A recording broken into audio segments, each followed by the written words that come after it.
Welcome back, my friends, to the show that never ends. We're so glad you could attend. Come inside, come inside.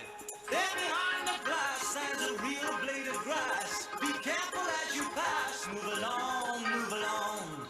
Come inside, the show's about to start. Guaranteed to blow your head apart. Rest assured, you'll get your money's worth. Brady show, it happened out at the Alongi show. Hello and welcome to another episode in our continuing MetalForming Live series of webcast panel discussions covering a variety of topics of interest to metal forming companies. This is our third and final MetalForming Live event in July, and today we'll be focusing on the strategies, both from a business perspective and a technology perspective, that we see metal stampers can adopt to evolve their businesses to include sheet metal fabrication or high mix, low volume type of business. So I'm Brad Kubin. I'm editorial director of MetalForming magazine at the Precision Metal Forming Association. And along with PMA President David Klotz, MetalForming publisher Mike Voland, and the entire staffs of PMA and MetalForming, it is my distinct pleasure to welcome you to this one-of-a-kind event. And these events, of course, are made possible by the generous support of our sponsors. As I said, today's broadcast is on the topic of how you can expand your business model to include a shorter run, higher mix processes, fabrication processes specifically. So we're going to cover in a relatively brief period some best practices that you can use to integrate these processes, processes such as laser cutting and CNC punching, welding, and others into your operations. So let's get to it. I am joined live here at PMA by MetalForming's senior editor, Lou Kren, and a distinguished panel of experts, some here with us in person, some joining online. And then I, of course, want to say thanks to all of you online watching with us today. Thank you for attending the webcast. And as always, we invite you to participate. Please use your Zoom interface to ask our panel questions. This is a great opportunity for you to have your questions answered and quiz our panelists and any questions that you might have on best practices when it comes to integrating high mix, low volume type of work. Again, so it is intended to be very interactive. And like I said, we want to thank our sponsors. Their generous support is really what allows MetalForming magazine and PMA to provide events such as this one. Our event sponsors for today are Schuler, SAE, Universal Robots, ECI, OnRobot, and Pacific Press. So to get the ball rolling, here's a brief sponsor video from Schuler, and then we'll come back and we'll have our panelists introduce themselves to you. What is it that you really want for the future? The latest technologies? Transparent machine data? Higher production and process safety? Straightforward support? The solutions in our digital suite enable your Schuler presses and external installations to be digitally retrofitted in a simple way. Transition does not always have to mean something new, so your installation can run even more efficiently and error-free in the future. We have developed the Control Retrofit, which includes, among other things, the Space Control Panel. The result: higher output, more safety, increased cost effectiveness, ready for Industry 4.0. Unplanned machine breakdowns and high downtime costs thereby become a thing of the past. Would you like to have a tool that provides reliable machine and production data that can be accessed anywhere and at any time? Machine applications provide precise information for optimizing production and fast error analysis, whether it be the production status or relevant temperature data. Our Edge device transfers data to the Schuler Cloud, where it can then be viewed in the My Schuler portal on your smart devices. Do you want optimal protection for your tool? Visual Die Protection, our image-based tool monitoring system, recognizes foreign bodies and stops machines before expensive damages can even occur. The Upgrade VDP Analyzer enables you to analyze the error causes in detail afterwards. Do you need fast support? With Schuler Connect, we can assist you effectively and remotely during troubleshooting using smart glasses or a smartphone. Users simply connect with our experts and exchange installation data by image or video transfer in real time. Our hotline remote service will solve your problems anywhere in the world in no time, 24/7. Benefit from our digital solutions, whether it be our space control panel, machine applications, visual die protection and analyzer, or Schuler Connect. And if it's additional services for more system safety and availability you want, you need look no further. Schuler Service makes your wishes come true.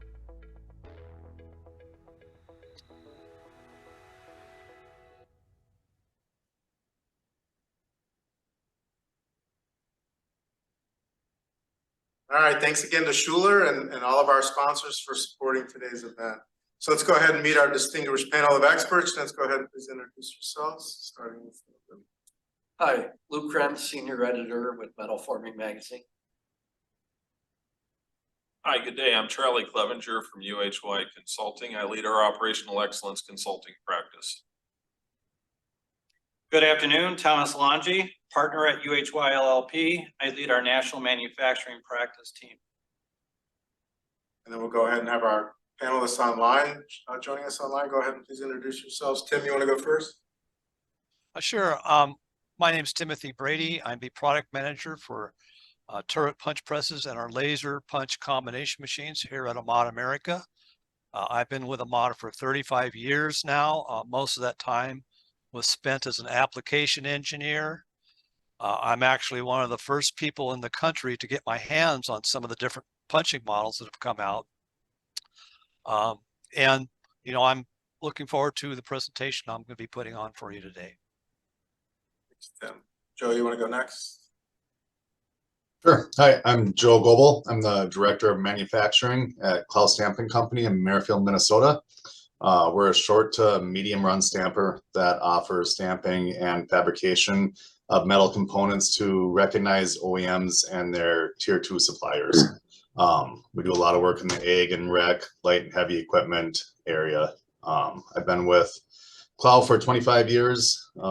My anniversary was last week, actually. It's been 25 years. So started in the laser department, worked up through into the tool room, was a tool room supervisor for a few years. From there, I went into the production manager position and just recently took over as the director of manufacturing. So thanks for having me. Thanks, Joe. And Chris, last but not least. Yeah, thanks. Chris Zuzick, Vice President at Waukesha Metal Products. We are a supplier of complex metal form parts and assemblies, toolings.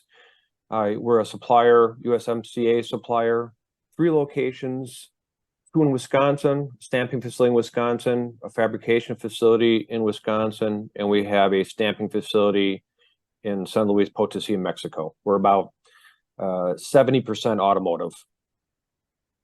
Very good. Thanks. Thanks again to all of our panelists for joining us today. And you know that both of these stamping facilities, fabricating facilities, Clow and Waukesha, are using fabrication and stamping. And you know, I would urge our online attendees, if you want to question these guys on how they use those processes, where they've invested, where they see technology going, and please go ahead and use that question panel on your Zoom throughout the program. We'll take your questions.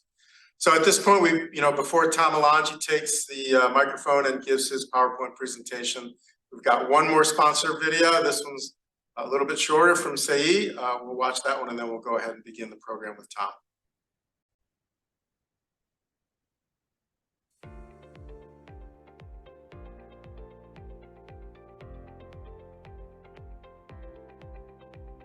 What Saeed can offer you from a sales perspective is a couple of things. One of them is get to know you. Who are you? What are your business needs? What are the upcoming challenges that you may face? And how Saeed can provide you with a full turnkey project. It's a very large company, but with a small company feel to it. We have a lot of flexibility and capabilities for both our domestic side here at Say America, as well as the support from our corporate overseas. We can really offer our customers a great value for our products, to help them optimize their production, their ROI on the equipment they purchase. What I feel that makes CE unique is the fact that we basically try to help the customer, we help think for them and try to benefit what their needs are or anticipate what they need so that we can better serve them.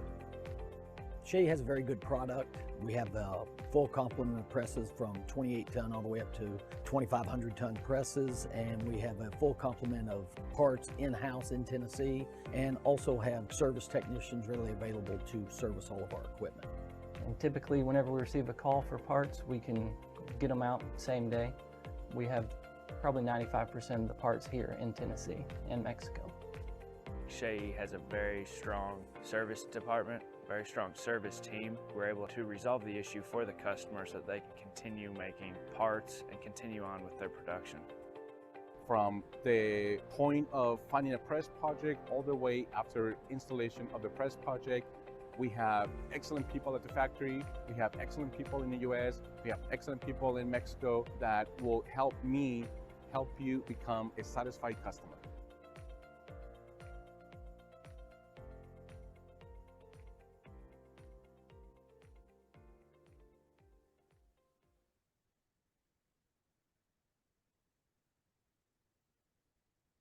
All right, thanks for hanging with us there. So it is my pleasure then to bring Tom Alongi up to the microphone now. He's going to provide his insights based on what he sees in his practice when talking to stampers who are looking to adopt the high mix, low volume model when it comes to purchasing and operations, costing, and other financial matters. So Tom, go ahead. Perfect. Well, thank you.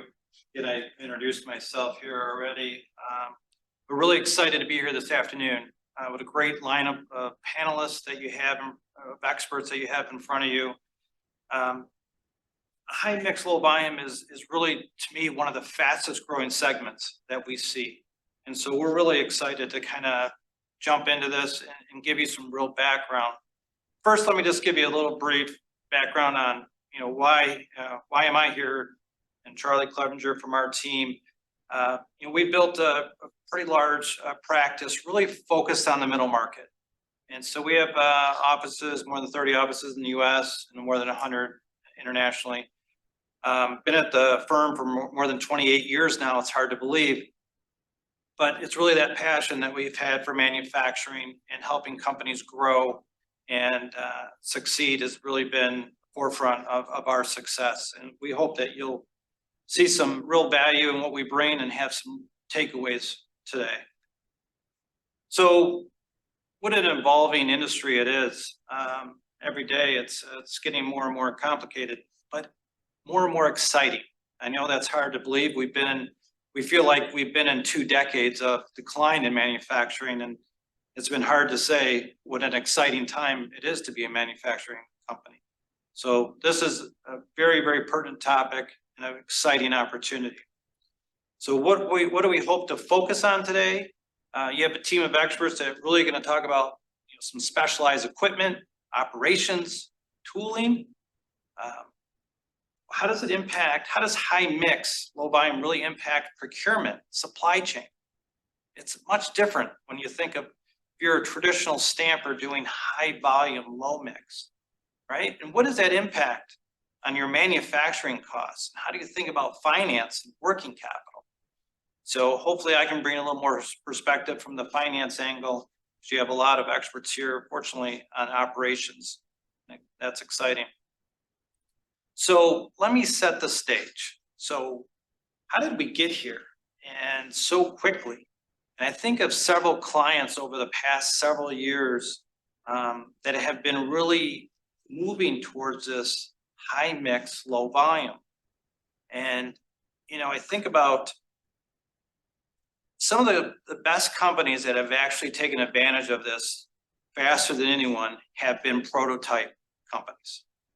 I can think of some of my traditional prototype companies as little as 5 years ago were maybe 70% prototype, 30% kind of low volume, and that has switched. And some of these same companies have more than tripled, quadrupled in size because of this opportunity. And so what's driving that? And I think there's three main areas. First, there's a lot of customization going on, and OEs are trying to differentiate their products, right? Can we talk about whole segment just on electric vehicles, right? And how that's revolutionizing the industry. So you have a ton of new vehicle launches, right? More than 62 in 2024, dropping down to the mid 40s in 25, and same for 26. We still have a tremendous number of new vehicle launches. Between mostly about 60% of those vehicles will be in the electric vehicles, but there's a lot of specialty vehicles. And I think of some of, the Celeste and some of the other vehicles from that we're seeing that are very low volume production, but very high quality. And you're going to continue to see that. I'll talk a little bit about a client success story in that vehicle, the Cadillac Celeste that you see up there. So there's a lot of bespoke automotive components. You have a lot of compressed product launches, right? A typical vehicle to launch is over $1 billion. So they're trying to figure out, how do we compress that time frame and get to market faster? And how do we be successful, be profitable with a lower volume, right? So we did a whole presentation a few years ago on really, the impact of COVID-19. And it really was, I call it kind of a watershed moment. It really was, an aha, Biden did a 100-day report, believe it or not, on kind of what happened. What happened to U.S. manufacturing? We've been speaking about this for decades around, it's been a race to the bottom for many manufacturers, let's face it.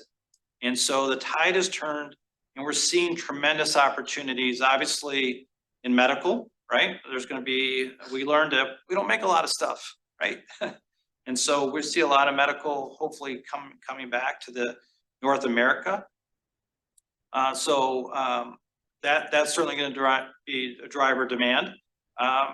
And we know that the aerospace and defense supply chains, as we have spoken all the way up to Boeing, to all the way to defense secretaries, that the supply chains in those areas are great need of new U.S. manufacturers. So very excited times, some big bets for sure, but it's driving this type of business for sure. When you think of aerospace, low volume, think of, defense, still pretty low volumes, right? So a lot of exciting opportunities there. And something I'm most excited about, and a lot of people are just beginning to scratch the surface on, and I'm seeing clients begin to be successful in this, is 3D printing and additive manufacturing. And so we're beginning to see we're in like first or second inning here of really an opportunity for manufacturers to take advantage of. So I can think of 3D printing alone, that Cadillac Celeste you see there. We have a client that has invested almost $10 million in 3D printing. They have over 40 parts on this Cadillac that's coming out that are additive, they're made through additive manufacturing. So this is real, this is coming. The technology is getting better, faster, and this will also disrupt a little bit of kind of the low volume, high mix business, but very exciting opportunity for sure. So a little bit, I'm just going to talk briefly. We know that, this sheet metal manufacturing, it is a growing industry. And so when you're thinking of making bigger bets on the future, this looks like all the indication. We have a lot more data behind this. I'm giving you the real Cliff Note version of it for sure. But we're very excited about this sector. We see it continuing to grow globally and in the U.S. So very exciting sector as we look forward. So what is this kind of, when you think about, I thought, let me just at least kind of set the stage of, high mix, versus, kind of, low mix. And, what are some of the, benefits? What are some of the pitfalls?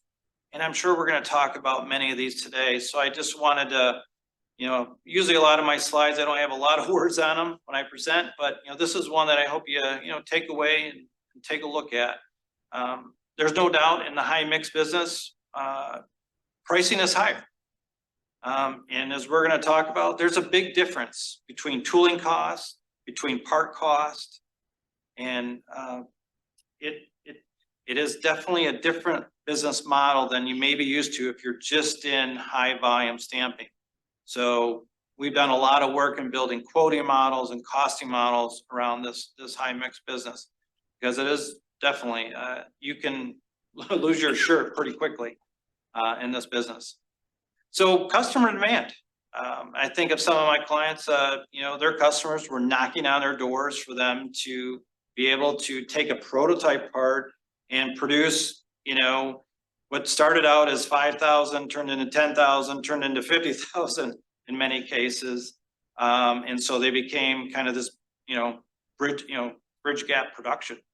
And it's still going on as we go through this revolution in automotive, for sure.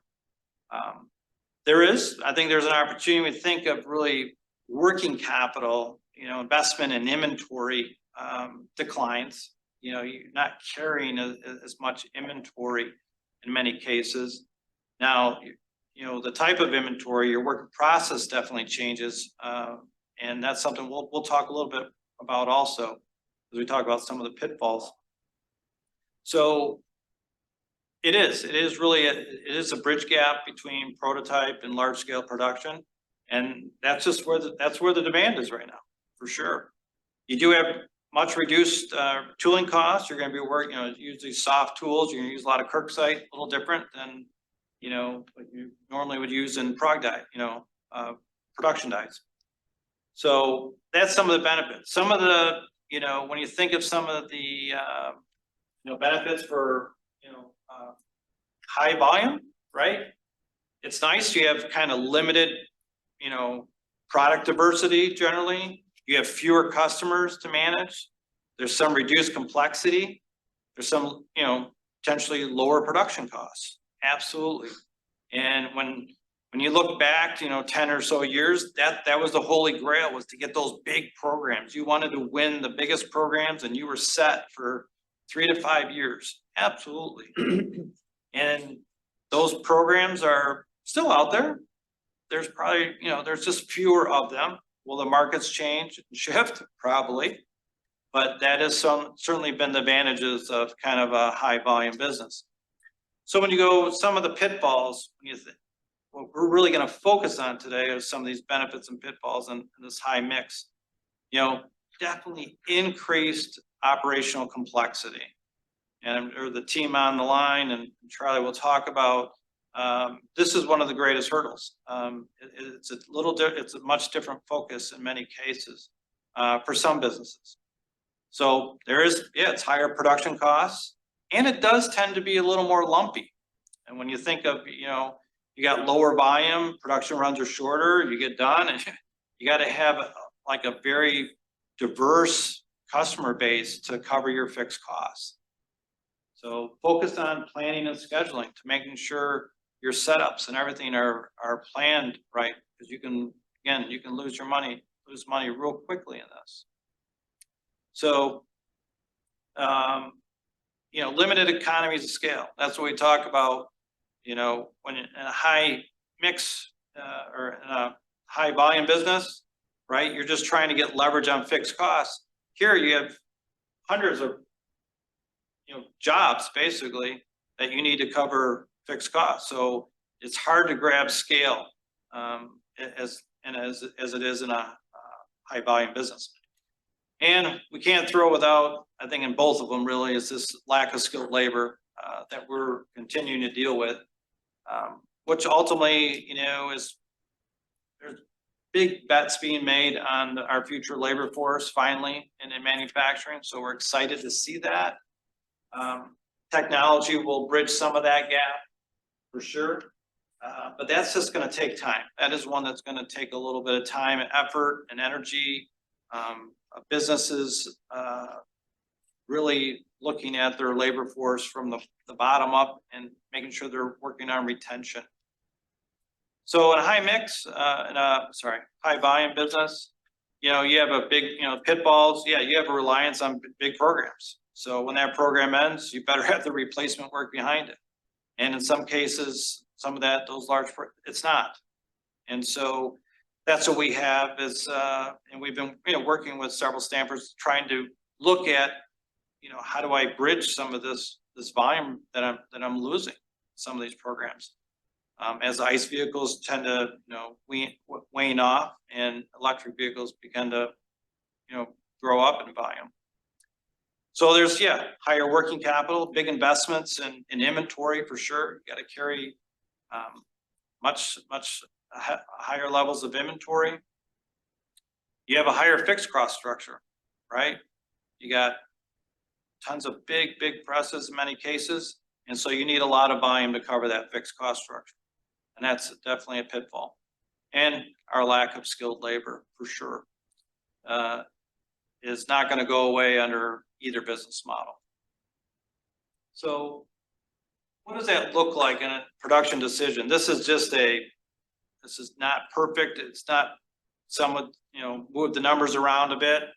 But when I think about where does this begin to fit, this low volume, this high mix, low volume is this, it's bridge gap production. That's really where the opportunity lies. And I think we'll see I'll go through some examples with this later in our program. But that's where the opportunities lie. And believe it or not, I mean, I have a, you know, prototype that's low volume they're producing over 100,000 parts in some cases. Is that the most cost effective for that OE? Probably not, but they don't have any other choices. So that's probably on the very high scale. And most of those would be much lower than that. So from a capital overview, there's no perfect, you know, I don't have all the answers for all of this, but what I can say is it's not just where I see the most success is if someone's just putting eggs in like one basket, you know, where I think the opportunities is really putting together a product or, you know, operational offering of different pieces of equipment and capabilities. And that's where I've seen the most success, where I can walk in and, yeah, they got, you know, turrets and they got welding and they got bending and forming and, you know, and all these things kind of working together, CNC mills in one plant. And when you're able to have these more capabilities under one roof, or, you know, could be at several plants, we're seeing a lot more success.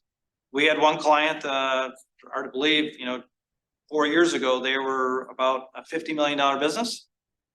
With the investments they made and taking advantage of this kind of low volume, high mix, they did over $200 million just this past year. So this is a tremendously growing opportunity. And, you know, my job was really, you know, to help get the financing and get the opportunity for them to succeed. But there is a lot of opportunity when all this equipment list is working together.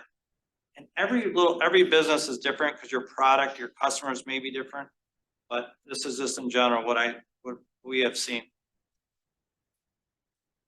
And then the future. And I think the future is here or very, very close. And I know a lot of my, you know, traditionally my prototype companies have been 3D printing. No, you know, it's not the right materials. I can't get it takes too long. I can't get the volume through it. You're absolutely right in many of those cases.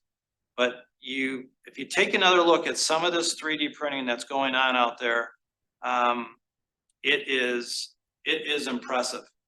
And I think you're going to see a tremendous rise in the robots. And when I say cobots, you know, humans working with robots, and I've seen it in some of my clients already. This is starting to take shape to help bridge that labor gap. It's going to be a piece of that. And then software and automation absolutely will become front and center. So when I think about the future of this business, I walk into a much different business than probably 15 years ago when I walked into a manufacturing facility.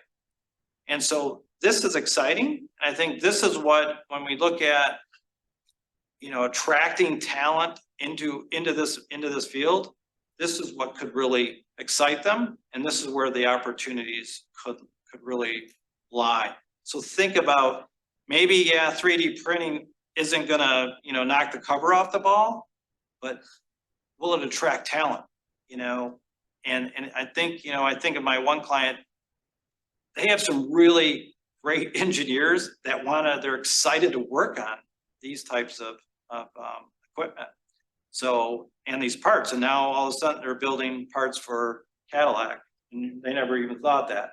They were started out making, you know, watch bezels and all kinds of little crazy stuff, and next thing they know, they're making parts for General Motors. So very exciting. We think the future is right around the corner here, and is here in many cases.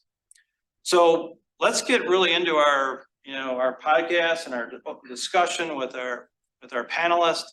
And we're going to dive into some operations and supply chain and a little bit of manufacturing and costing, all fun stuff. So we look forward to diving into it. Awesome. Thank you, Tom. Really good presentation. A lot of great insights, and I'm sure there's going to be some real healthy discussion amongst our panel, and hopefully from our online folks as well. So if you've got questions for Tom and for Charlie as well, and any of our online panelists, go ahead and use that question panel. Before we launch into the discussion, we've got one last sponsor video. It's about 50 seconds long. It's from Universal Robots. Please enjoy this last sponsor video, and then we're going to dive into this conversation that Tom got us going on. So enjoy the video.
Okay, thanks a lot, Tom, for that interesting discussion on lower volume, higher mix operations and the trend toward that and the considerations to make. Yeah. And I do have a couple questions on that. I'd like to invite the panelists and also the people listening in to submit questions as well, or you know, just go ahead and ask. But Tom, if we could talk about part and product costing and the difference between like maybe high mix, low volume and low mix, high volume. Yeah, perfect. So I have about 45 minutes to go through this. That would be perfect. That's so I'm going to compress this into 2 minutes. This is something that's near and dear. We do a lot of costing. You know, I grew up doing that early in my career. One of the few that actually enjoys it. So when you think about when we look at you know, a high volume business, and you know, we say, why didn't that stamping company succeed? Or it's really become a game of scale, right?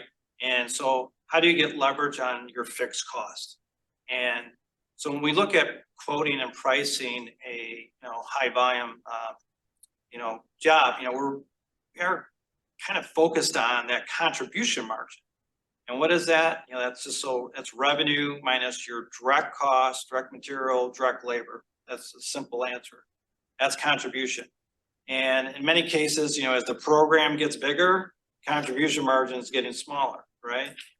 And so when you look at, high mix, low volume business, that costing is very different because you can't rely on a handful of programs to cover your fixed costs. You need many programs, because you have a lower volume, business. And so you got to look at it like on a full absorption basis, meaning that you're taking into account all of your overhead and, coming up kind of up to gross margin, right? But what can happen though is what typically happens, I see, is that there still is some of these programs get undercosted, quite frankly, because, they always are like, wow, I can get that part for, $10. Well, yeah, that's, because you're producing, 100,000 parts, you want 10,000, and so you got to bring them all down to reality sometimes. But we focus on that gross margin. But we also look at to make sure that a lot of companies take their overhead and they divide it by labor, and that's my overhead rate. Based on last year's number where we were 40% utilization. So we make sure you have the right level of utilization that makes sense to make you competitive, right? And, the market will tell you too, but, you can get caught real easily undercosted and overcosted if you don't have the right prescription on understanding your cost. So that's my Cliff Note version. And I think Chris from Waukesha, he had some thoughts on the topic as well that you had brought up before we went on air. Yeah, I think that Tom's points are spot on. The thing that we try to manage quite a bit, and there was some discussion about the cost of bringing in a roll of metal for a stamping operation versus sheet it's a whole different game, right? Where from our fabrication perspective, I'm trying to turn that sheet pretty quick because that's what the customer expects.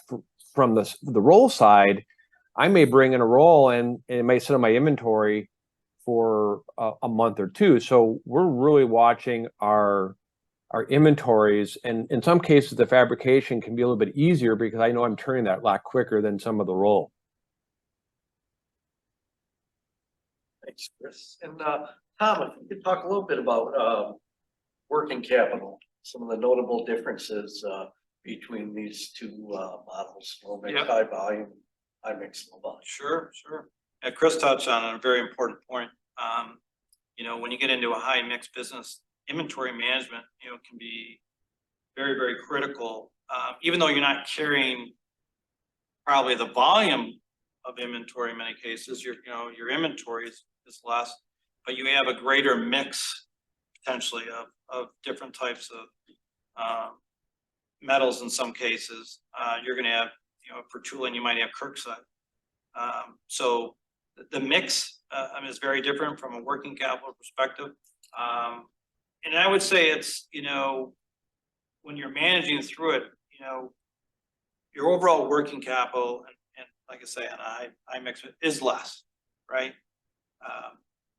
But where you really can get into, into trouble again is planning and scheduling, which I'm sure Charlie will talk about, because that has a big impact. What we find is if that's not done right, then we look at it and say, geez, why do we have so much inventory for this type of business?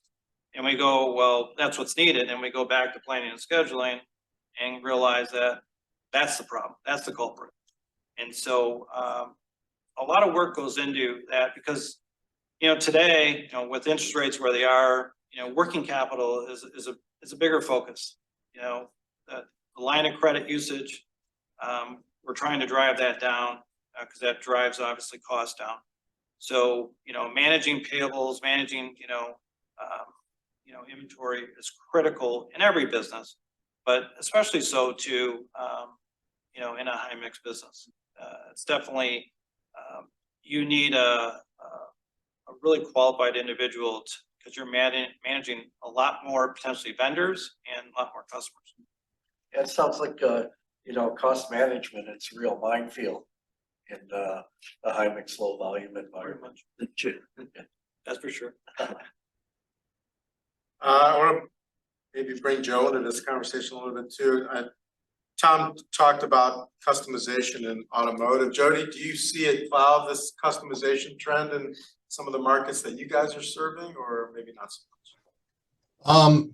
We see some customization coming in. You know, we don't do anything really with the automotive sector.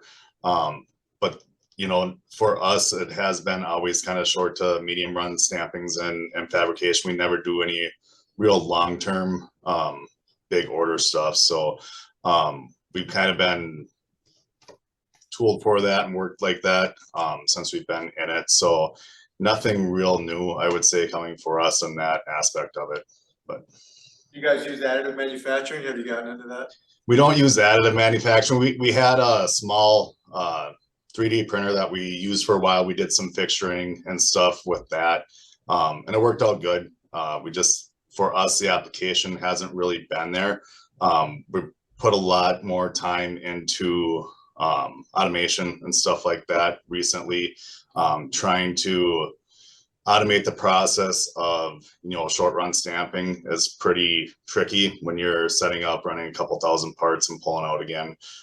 So trying to dial that in has been a challenge for us, but we've actually had pretty good success with it and it's working well. So. Thank you. Chris, how about you? Additive and automation?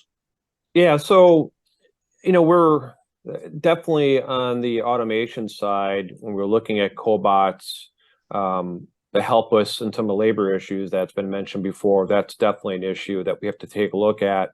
On the additive side as well, because, you know, we, again, being in the automotive world and to Tom's point, the EV world is changing dramatically. And as all the OEMs try to aspire to reach the top dog, which we know who the top dog is right now, these time frames are really, really shrinking. So what was a traditional launch program, cut that in half. So now what happens is that, pick any OE, General Motors and the Cadillac version as an example, you know they have this time frame, they have to get the market. So sometimes, quite honestly, a 24-week lead time for a tool is not going to be acceptable. So what's the solution? We're trying to provide, at Waukesha, trying to provide the best value. So we're looking at kind of a hybrid approach. We're saying, let's find some fabricated soft tool production ready parts that allows you to kind of wean your way into the higher production side. So it's one of those balancing the quality expectation, but at the same time realizing that there's going to be a ramp up. And I think for most of our customers, they understand a short-term ramp up is going to pay a little bit higher in price, but they'll see the return on it because they'll get the market quicker. In some cases, cost is becoming actually less of an issue. And I was actually had the privilege at one time, I was at a client that they had a call with Tesla and Elon Musk was on the call. And he said, I don't care what it costs, because it's going to cost me billions.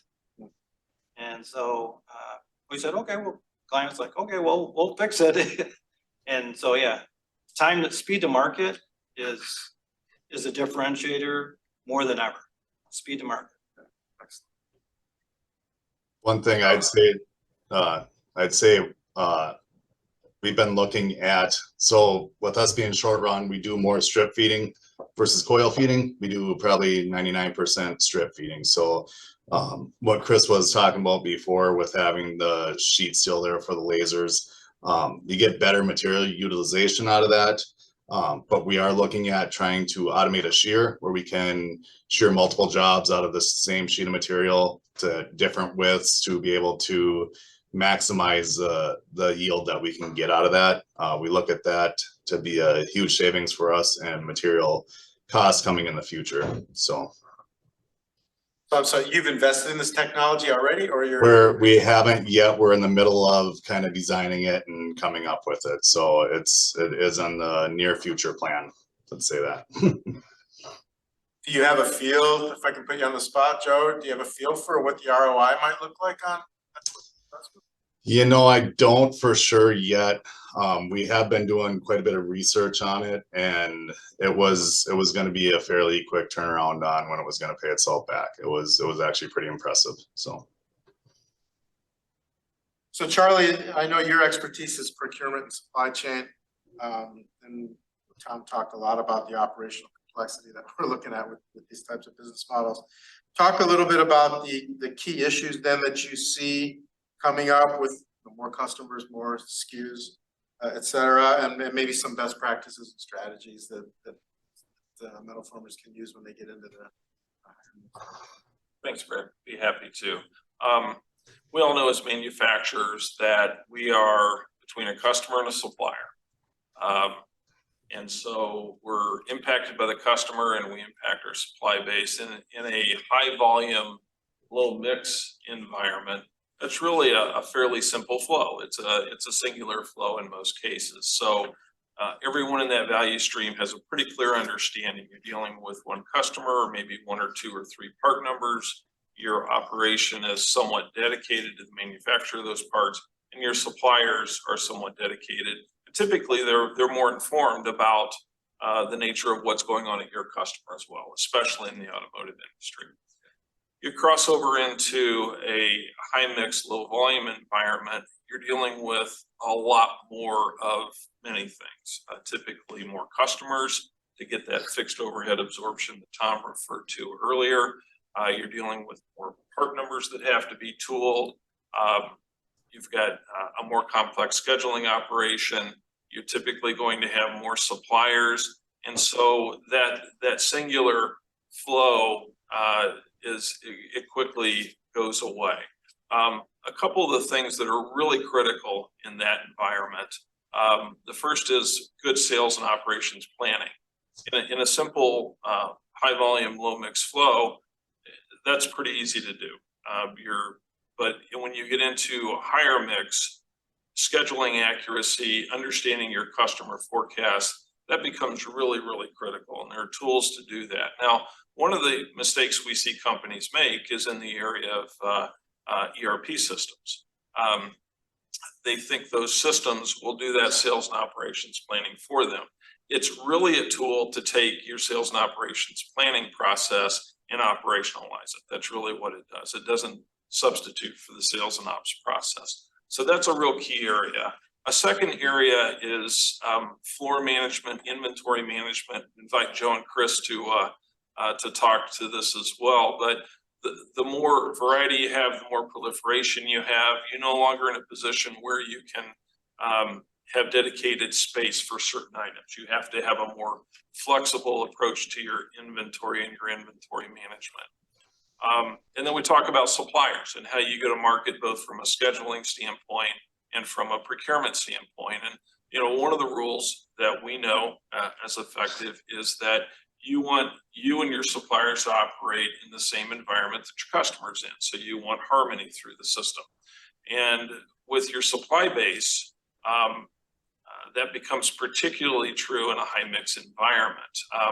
I've seen companies make the mistake of wanting to handle their supplier relationships in the same manner in a high mix environment that they did in a low mix, high volume environment. And you really need your suppliers to come with you and develop the same sort of adaptation to what's happening in the market. I've been through this experience. For a few years, I ran a non-automotive business for an automotive company. I think it was Chris, you made the point about tooling lead times. In the markets and the industries we went into, they didn't expect 16, 18, 24 weeks. They expected samples in 2 weeks. And that's what that industry was accustomed to. We had to learn to take similar processes and technologies, adapt them to a higher mix, lower volume environment. And so there's a learning curve that comes with this. It doesn't happen overnight. You have to learn it. But it starts with the understanding that it is fundamentally different, the relationship with the customer, understanding their needs, the suppliers, the same, and then adapting your manufacturing operation from a scheduling inventory management standpoint to make it work. Thanks. Yeah, Chris or Joe, any comments on scheduling and inventory management and the differences in your higher mix, businesses versus the stamping part of your business? Yeah, it's great when you get a good forecast. It's even better when the forecast is accurate. Details. Yeah, especially in today's automotive world. I agree 100% with the planning process from the fab versus the stamping side, and honestly, from the fab side, the challenge that I think a lot of companies run into is that you have to start looking at your customer base and determine which is the right fit. And no one wants to get rid of a customer. Nobody wants to fire a customer, right? But on the fabrication side, given the way that things flow through the shop floor and how you manage your supplier base, the biggest challenge we've run into is with growth, you have to take a look at those classification of customers and say, okay, where's my A's, B's, and C's, and how do I manage the C's? Not that they're bad customers, okay? But when it comes into your best practices, your quality, your scheduling, your managing inventories, the labor side, and then, all the suppliers you talk about, I mean, that's a handful. So I don't want to make it sound like stamping is just you throw the tool in there, you run. But the fact is, it's a little bit different on the fabrication side, where you really have to put in place some really good planning mechanisms to manage your floor in order to absorb that overhead, right? And if you don't do it, you can find yourself spending a lot of time with customers that are not the best fit, and frankly, ignoring the ones you should be spending time with. Brad, if I could just add to Chris's comments. The point about forecasted schedules is an excellent one. We had a client recently, not automotive, sport utility vehicle component manufacturer, and for one exact product, their customer was consistently sending them schedules for their left handlebar riser that were different by 40%, give or take, than the right handlebar riser. They built with one of each. There was no reason why it should be different, but it was. And that's back to the point of really understanding how the products you sell are used and consumed by your customer so that you don't get caught in that trap. The other thing I would say there is that customers have tendencies. I lived in China for several years. We did a project for AIAG where we looked at forecasting and schedule tendencies across the different OEMs. And they do have tendencies. And once you understand the tendencies, you can begin to work it into your production planning and your schedule. Some of that's just tribal knowledge within your team, but it's out there. Joe, did you have any comments on that, or? Yeah, I would say, similar to what Chris was saying with, customers, almost tiering customers you can't, when you get into the vast number, we have over 400 different customers that we work for. You have to, see which ones are going to fit you best and make sure you perform the best for them. We saw that a lot during COVID, where you can only do so much and you do what you can there. And a lot of the other information as far as on the shop floor goes, I think it was pretty much spot on with the number of jobs that are running around at one time, that it looks a little different when it's a high mix like that. We'll have anywhere from over 100 jobs, different actual parts running at one time.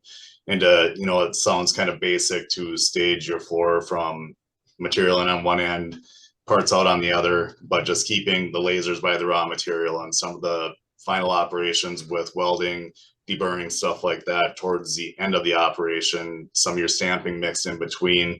It really helps keep the workflow going, so you're not having forklifts and people running all over the place in the shop.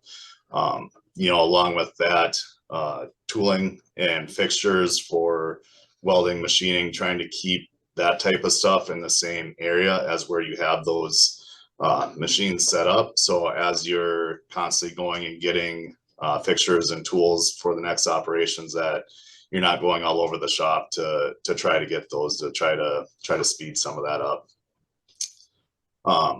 Yeah, I'd also say like the ERP and the tracking system, when you have a lot of jobs going at one time like that, you know, we all used to have the job travelers, the plastic one with the prints and everything in it that would go with the tub and the parts throughout, and to try to keep track of that when you have that many jobs going at one time is extremely hard.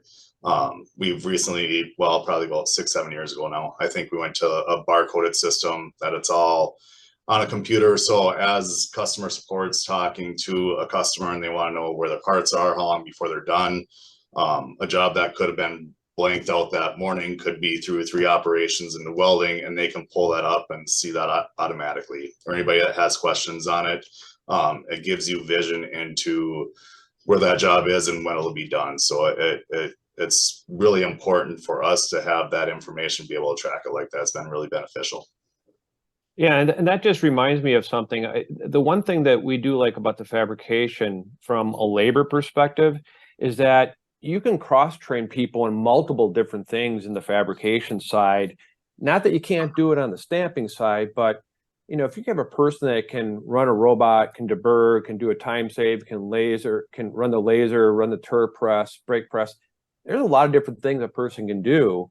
Not that you can't do that in the stamping side, but I think sometimes fabrication allows you to have greater exposure to different parts of the metal forming process versus being an operator on the floor. I'm sure, Joe, you see the same thing. You want to be able to do multitasks with your staff to keep them cross-trained and prepared.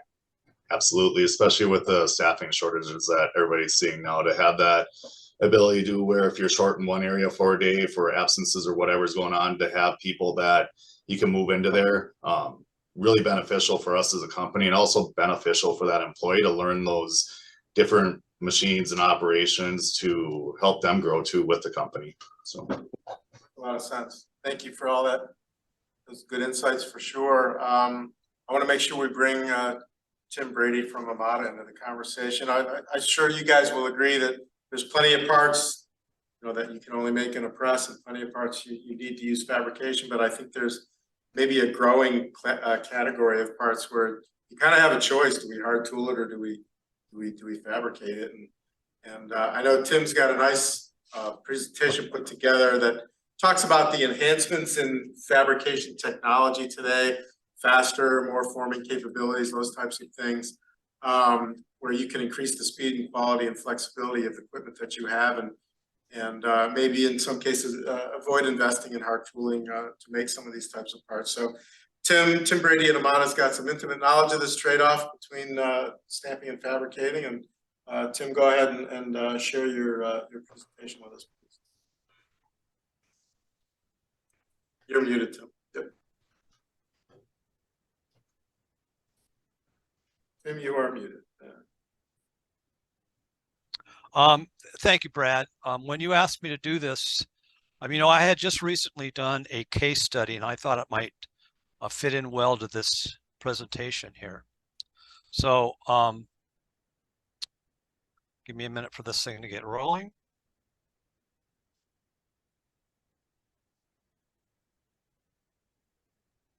Starting with the video here, and it's taking its time. It worked fine in rehearsal, right? There we go. There we go. My keyboard went to sleep. So I was visiting a customer a while back, and they produced a part that they actually had been stamping this part as well as making it on one of our competitors' machine, and they wanted to see how we would make the part. So this is the part. It's a relatively simple little part, but for a turret punch press, it does push our maximum as far as the forming on the part. It reaches about the maximum height that we could form. So I kind of took it as a challenge, and this is kind of how it shows their 9-stage process that they were using to stamp the part with. So I worked with our tooling department to come up with a single tool that would form those two flanges. Now, you know, a lot of people, when they think about turret or laser, they really just think about fabricating flat parts. But of course, there's many more things you can do with that. So this is the tool. It's a dual purpose tool. One half of it will form the straight slant flange. The other half will form the curved flange. A quick run through here on the program. So here you see it kind of being processed in the machine. This is a turret laser combination machine.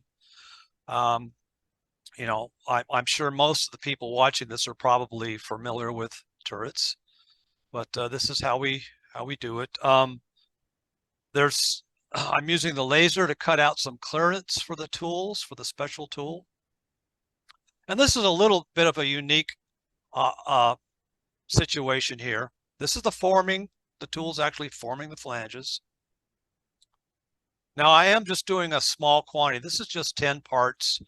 In a machine like this, you'd want to maximize the sheet size and make as many parts as possible on a sheet for, you know, the best efficiency.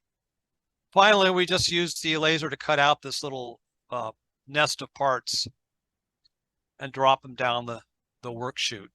Now, all the parts you can see here in this photo, those are the parts. They're held into the skeleton with what we call a micro joint. That's just a little sliver of metal on the bottom of it, and the parts break right out. There would be other ways to deal with this. You could actually make a tool that would punch these and have them drop right down the scrap chute into a bin. So you know, automation is a big part of what people are turning to with both turrets and lasers these days. So that is something that is out there as well. So I kind of wanted to go through a time and cost analysis comparing punch laser to a stamping press, starting with the tooling. The tooling for a part like that, roughly $5,000. Stamping tool, $35,000 is estimates I got from different people. Now the time to get that part up and running is pretty quick, 1 to 2 weeks. The stamping press, well, you make your own decision on that, but it's many weeks. I think I heard Tom mention 24 weeks. Finally, the costs here. Now, you know, you probably saw the part there. It's not a great utilization of the material because of the clearances required for the special tool. That could probably be improved, but and the time, you know, this is where you see the biggest difference, about 3 parts per minute. So I try to do an analysis of part quantities, and starting with 1,000 parts, those are the costs basically, and this is the cost for materials and consumables of the machine. Again, for 1,000 parts, that's pretty expensive from a stamping machine, and obviously wouldn't make sense. And at the other end of the scale, you know, the stamping part ends up costing about half of what it would cost material-wise on a turret punch press or laser. This is the real challenge here, is the time. Again, to make 1,000 parts in the turret laser would take about 6 hours. And of course, the stamping press could spit those out in roughly 30 minutes, I estimated. So I think that's the big challenge in, you know, determining how many, you know, what the sweet spot is, of course, for a turret versus stamping parts. I think another advantage by far of a turret would be the ability to set it up quickly. Once you've designed the tool and have the program all working correctly, you know, if somebody wants 1,000 parts, you know, on a weekly or monthly basis, you know, you could just drop those tools in, probably within about 20 minutes be running the parts before moving on. So analyzing the actual cost from the machine time hours is a little more difficult. I would leave that up to Tom or someone in that category to come up with that answer. So I also wanted to just show, you know, if for those who might not be aware of the different things that you can do within turrets and turret lasers, all the different forming operations. What's is now in the case of our machines becoming standard is tapping. On many of our models, we actually include built-in tapping. So we have different processes, you know, a tapped holes either needs to be extruded, or sometimes in thicker materials, we can actually do a forged extrusion, which will actually thicken up that portion that you're going to tap. You see at the bottom right there, we could completely form hinges, for example, within the machine. So that's just a kind of something I'm throwing out there for people that might not be aware of what you can actually do in that style machine. So here's a very complicated part, really, but all these different features were done, you know, by one machine in one pass. You know, when we talk about fabrication, we talk about eliminating secondary operation and trying to get as much done in one pass through a machine as possible. So that's where the forming comes in. So another thing that I did want to bring out, you know, regarding fabrication, of course, the ability to rapidly start making parts for a customer while developing your hard tooling. I think that's pretty obvious.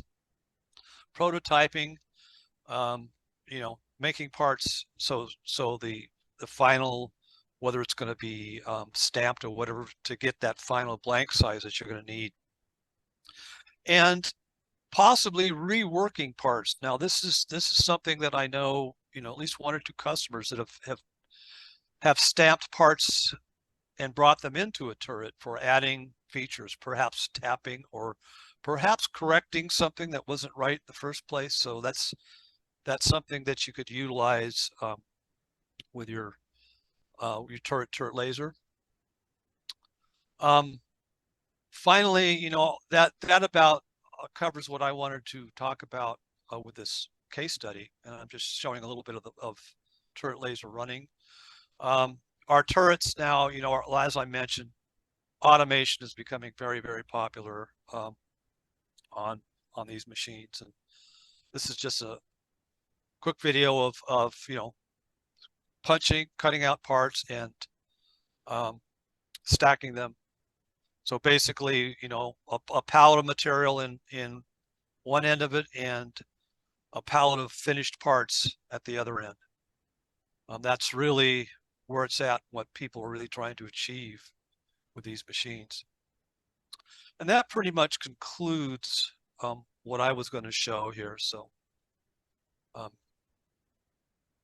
Good, thanks, Tim. Appreciate that. Sure.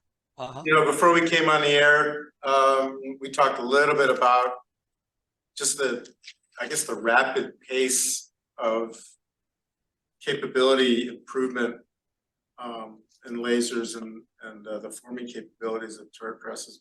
Can you speak maybe just a little bit about that? You know, faster cutting, more forming capabilities. You know, parts that maybe you had to make on a stamping press because of the forming required. Maybe you can do on a punch, you know, in a punch tool now. I'll talk a little bit about the evolution of the technology. Sure.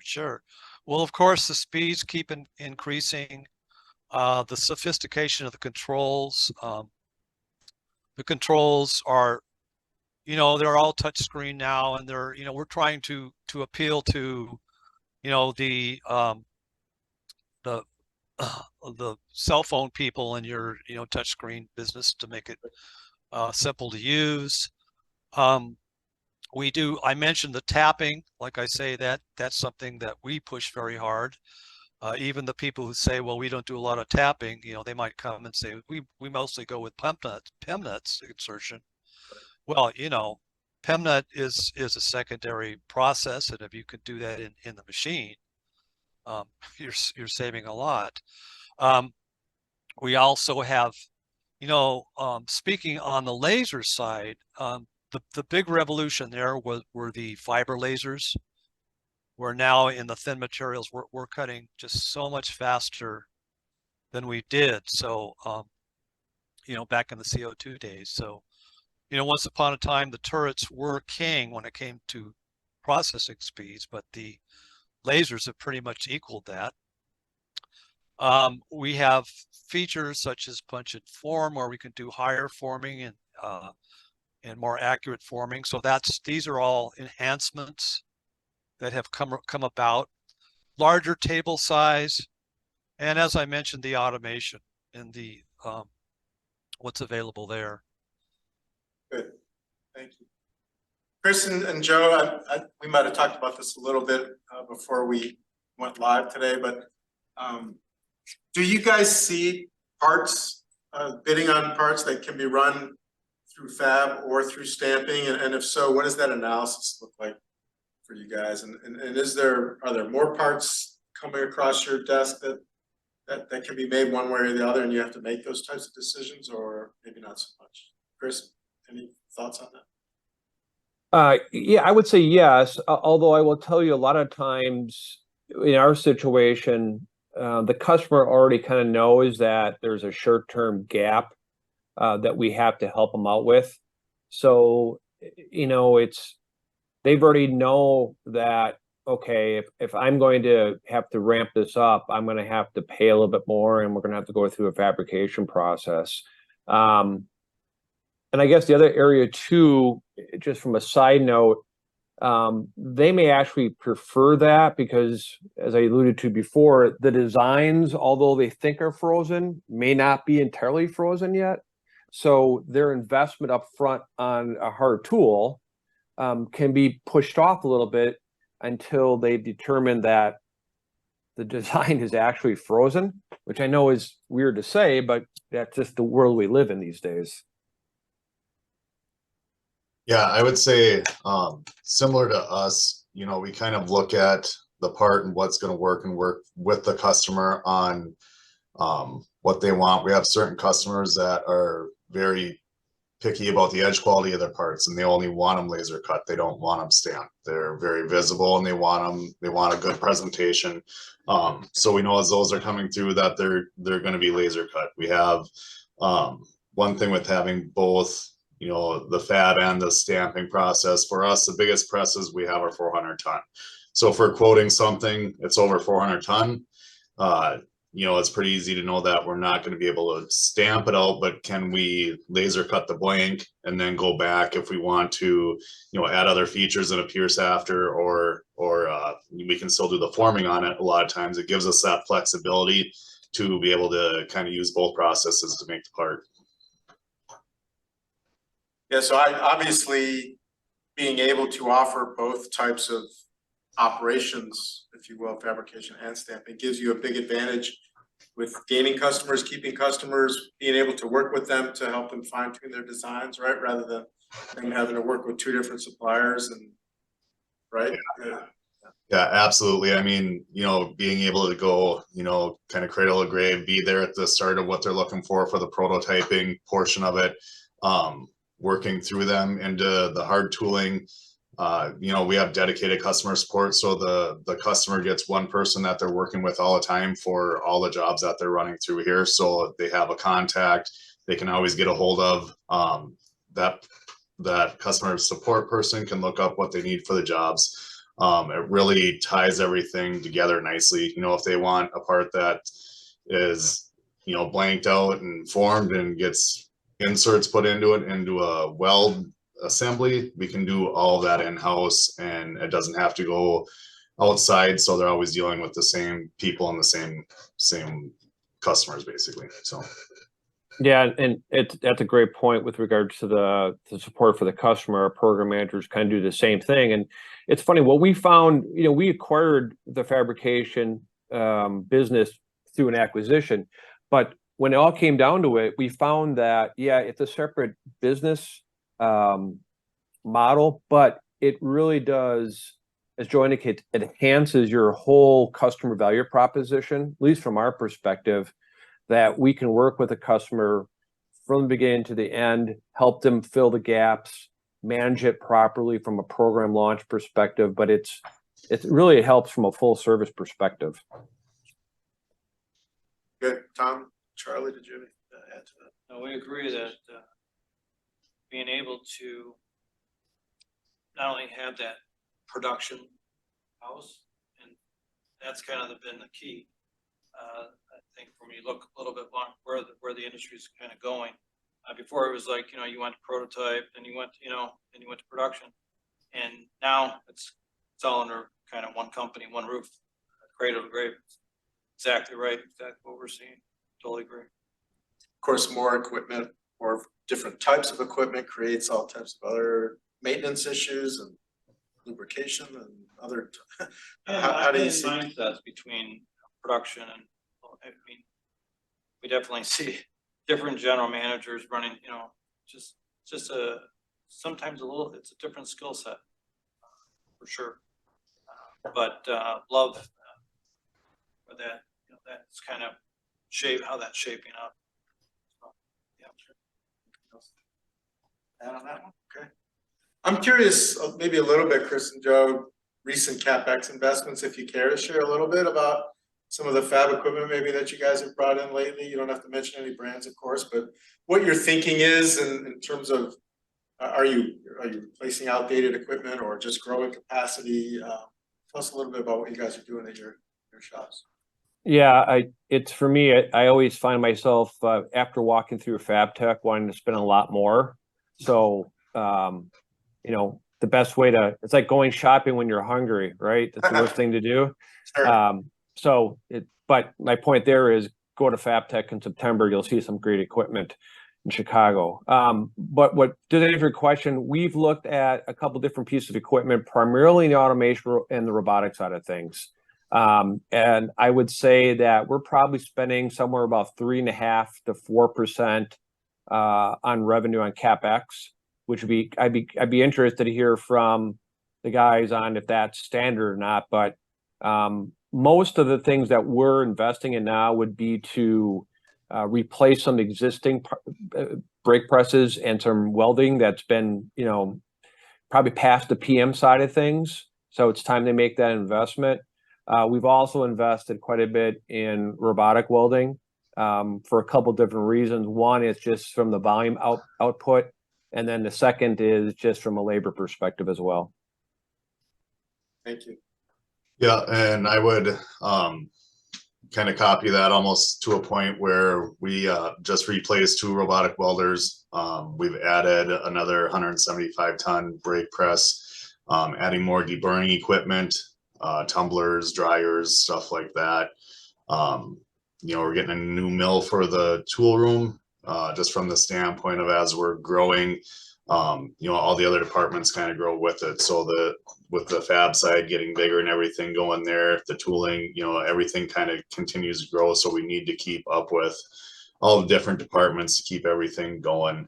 We're in the middle of adding on 107,000 square foot addition also, so everything that is shipping, receiving right now will move out into that new addition, and we'll increase our production capacity room by about 25%. So looking to kind of spread everything out through the shop to kind of give room for growth in all the departments. Right now, everything's getting extremely tight around here. So we're looking forward to this addition to be able to stretch out a little bit and add in some more equipment and operations. One big thing, once we do that, we're hoping to add in like kitting and assembly. We do some light assembly stuff now. We've got a lot of requests from customers to get into that kitting portion of it, but it takes up a pretty good footprint. So we're hoping to be able to expand into that and offer more of that for the customers. So. Very good.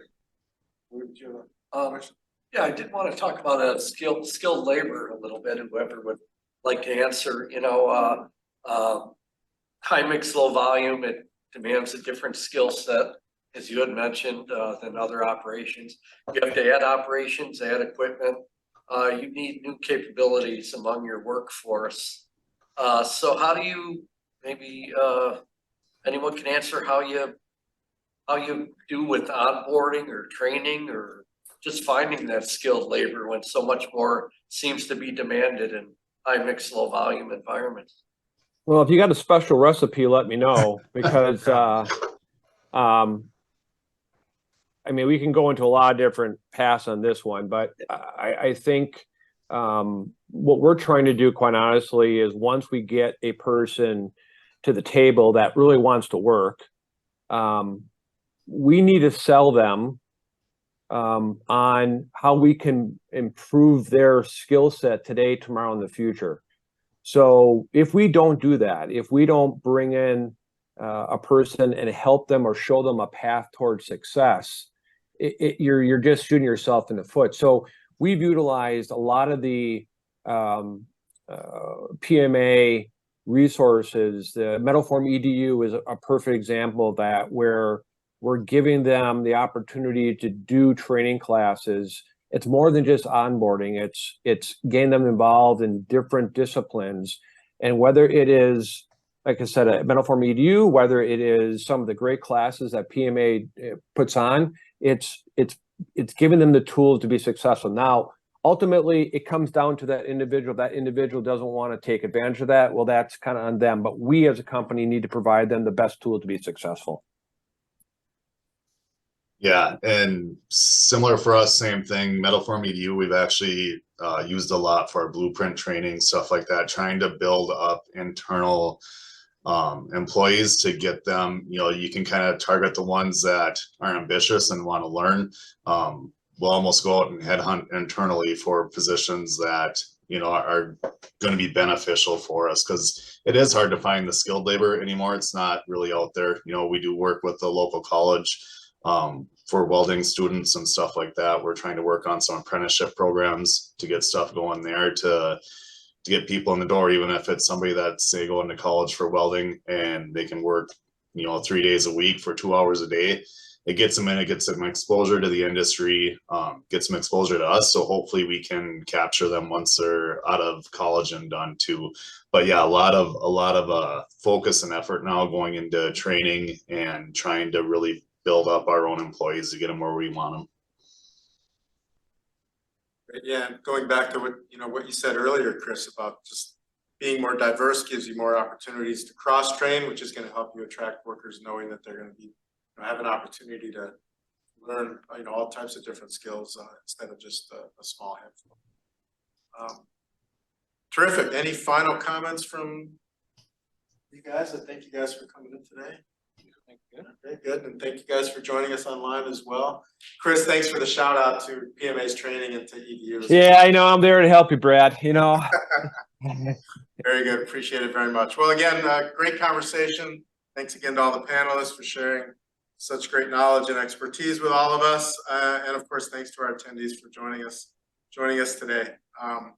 So before we go, I definitely, as always, want to acknowledge our production team for all the great behind the scenes work that they've done to make the event so successful today, and really all 3 events that we've had in July, and our other MetalForming live event that we did in April, where we visited a couple shops to see what they're doing best practices wise.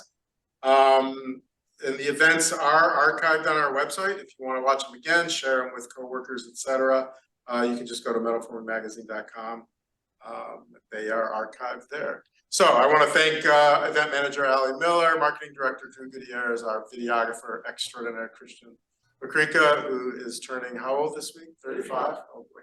Happy birthday to Christian, and to our amazing director and producer Randy Kish. Thank you everybody for joining us today, and enjoy the rest of your day.